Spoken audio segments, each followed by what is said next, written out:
Die carnivore dieet is alle dierlike produkte, maar die carnivore dieet is nie net iets op 'n lysie nie.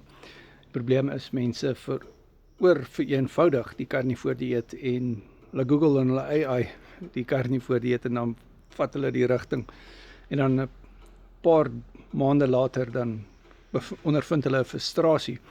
So wanneer ons die coaching doen op die carnivore en keto doen ons aanpassings van dag 1 af. Ons kyk na jou kroniese situasie en ons sny sekere carnivore produkte uit. Alle carnivore produkte is nie dieselfde nie. As jy carnivore verkeerd doen, kan jy hoë urinesuurvlakke kry. As jy carnivore verkeerd doen, kan jy tot inflammasie vererger.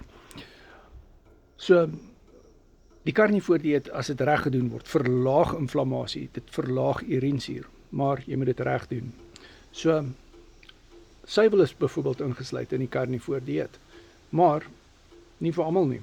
En sommige suiwel is beter as ander suiwel en daar is nuances, maar dit gaan ons alles bespreek in die carnivore dieet.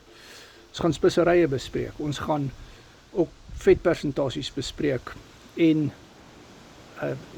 verskeie goeder, soos byvoorbeeld die mindset bootcamps wat ons aanbied, sowel as die opvoedkundige bootcamps wat ons aanbied oor carnivore. Ons doen byvoorbeeld nou hierdie Sondag Mindset Recap 12 wat 'n hoëvet carnivore insluit, die Woensdag. So jy kry tot 'n hoëvet carnivore. So daar's baie nuances wat ons gaan bespreek in die coaching. My nommer is in die bio, WhatsApp my, ek coach al vir 6 jaar op die carnivore dieet en ek het my eie nie alkoholiese vetterige lewer, hoë bloeddruk omgekeer deur die carnivore dieet reg te doen. Ek is 7 jaar en 46 dae op die carnivore dieet.